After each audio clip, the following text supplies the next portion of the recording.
தமிழகத்தில் கல்விக்கடன் இலக்கு 3000 கோடியாக உயர்ந்துள்ளது என எத்திராஜ் கல்லூரியில் நடைபெற்ற விழாவில் உயர்கல்வித்துறை அமைச்சர் விஸ்வநாதன் தெரிவித்தார். சென்னை எழும்பூரில் உள்ள எத்திராஜ் மகளிர் கல்லூரியின் நிறுவனர் எத்திராஜின் 136வது பிறந்தநாள் விழா கல்லூரி வளாகத்தில் நடைபெற்றது.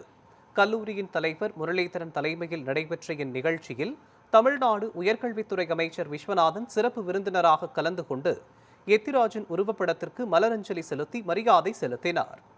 நிகழ்ச்சியில் கல்லூரி நிர்வாகிகள், பேராசிரியர்கள், மாணவிகள் மற்றும் முக்கிய பிரமுகர்கள் கலந்து கொண்டு மகளிர் கல்வி வளர்ச்சிக்காக எத்திராஜ் ஆற்றிய பங்களிப்பை நினைவு கூர்ந்தனர்.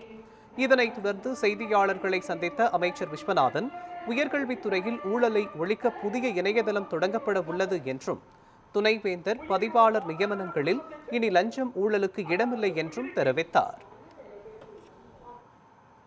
Chancellor level, register level, dean level, அதுக்கு கீழே செனட் லெவல், சிண்டிகேட் லெவல் ஊழல்கள் இல்லை என்பதை மிகச் சரியாக துல்லியமாக உங்கள் அமைச்சகம் கவனித்து வருகிறது. ஊழலே இனி இதில் நடைபெறாது. ஒன்று.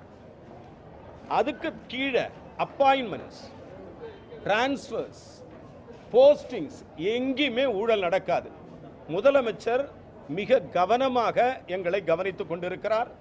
நாங்களும் மாண்புமிகு முதலமைச்சருக்கு உறுதுணையாக நிற்கிறோம்.